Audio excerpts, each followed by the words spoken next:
ஆண்டவராகிய இயேசு கிறிஸ்துவினை நாம் மையப்படுவதாக இந்த நாளில் உங்கள் யாவரையும் பார்ப்பதில் மிகுந்த சந்தோஷம். உங்களுக்கு தாங்க சந்தோஷம். எங்களுக்கு ஒரு நாளும் போராட்டம். வாழ்க்கையில் வர்றதெல்லாம் தீமையாக தான் வந்துட்டுருக்கு. நன்மை வரும்னு எதிர்பார்க்குறேன். ஒரு இடத்துலேருந்து நன்மை இல்லை. தீமைக்கு மேலே தீமையே பார்த்து என் கண்ணெல்லாம் குழி விழுந்துருச்சு. தூங்கி ரொம்ப நாள் நாட்கள் ஆச்சு. சமாதானம் போய் ரொம்ப நாள் ஆச்சு. நீங்கள் வாழ்க்கை ஏதோ அப்படியே போயிட்டே இருக்கிறேன் அப்படின்னு சொல்கிறீங்களா? இன்றைக்கி ஆண்டவர் உங்களுக்கு ஒரு வார்த்தை வச்சுருக்கிறாரு. 85ஆம் சங்கீதம் 12ஆம் வசனத்தில் ஆண்டவருடைய வார்த்தை நம்பிக்கை இழந்து போனவர்களுக்கு நம்பிக்கையை மறுபடியும் தூக்கி கொடுக்கும். ஹோப் இந்த ஹோப்லெஸ், உங்களோட விசுவாசம் இழந்து போயிடுச்சு, இனி அதுலேருந்து ஒரு துளிர்க்குமா அப்படின்னு ஒரு கேள்விக்குறி இருக்கும். ஆண்டவருடைய வார்த்தை உங்களுக்குள்ளே போயிடுச்சுன்னா அது மறுபடியும் துளிர்க்க செய்கிற அளவுக்கு வல்லமையானது ஆண்டவருடைய வார்த்தை. ஒருவேளை எல்லாத்தையும் இழந்து போய் தீமையே நான் பார்த்து கொண்டிருக்கிறேன், என் வாழ்க்கையில் நன்மை கிடைக்குமா அப்படின்னு ஒருவேளை ஒரு எதிர்பார்ப்போடு பார்த்து கொண்டிருப்பீர்கள். ஆனால் I want to bless you with this word today. 85th Psalm 85ஆம் சங்கீதம் 12ஆம் வசனத்தில் ஆண்டவர் சொல்கிறார், கர்த்தர் நன்மையானதை தருவார். அது உங்களுக்கு என்ன நன்மையோ அதை அப்படி நீங்கள் எடுத்துக்கோங்க.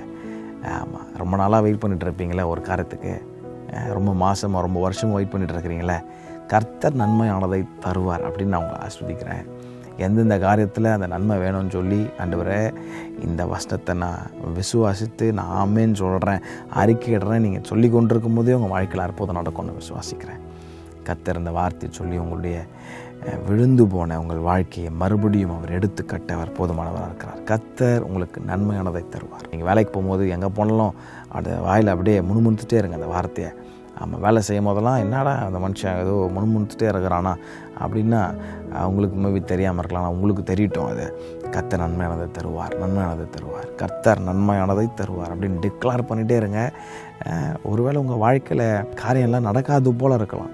உங்கள் பிள்ளைகளுடைய வாழ்க்கையில், உங்களுடைய பிஸ்னஸில், உங்கள் ஊழியத்தில் ஒரு தீமையான காரியம் அப்படியே உங்களை சூழ்ந்து வந்துகிட்டே இருந்திருக்கலாம். இது மாறவே மாறாத அளவிற்கு கூட ஒருவேளை சூழ்நிலைகள் காணப்படலாம். பட் when you declare இயேசு கிறிஸ்துவின் நாமத்தினாலே இது நன்மையாய் மாறும்னு சொல்லி பாருங்கள். கர்த்தர் நிச்சயமாய், நான் ஒரு புடுபுடுப்புக்காரெல்லாம் கிடையாதுங்க.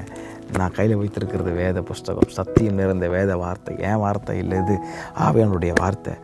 அவருடைய வார்த்தை விசுவாசிக்கிற யாராக இருந்தாலும் அவர்களுடைய வாழ்க்கையில் அவர் சூழ்நிலைகளை அவர் தீர்ப்ப அவர் போதுமானவராக இருக்கிறார். இந்த காரியம் எப்படி மாறும்னா when you believe, ஆண்டவர் சொல்கிறார், நீ விசுவாசிப்பாயானா. விசுவாசிக்கிறீங்களா? இன்னைக்கு விசுவாசிப்பீங்களானா கர்த்தர் உங்கள் வாழ்க்கையில் தீமையை அவர் நன்மையாய் முடிய பண்ண அவர் போதுமானவராக இருக்கிறார். இந்த வார்த்தையை சொல்லி அறிக்கை பண்ணுங்கள், ஆசீர்வாதத்தை பெற்றுக்கொள்ளும். கர்த்தர் தாமே உங்களை யாவரையும் ஆசீர்வதிப்பாராக. ஆமென்.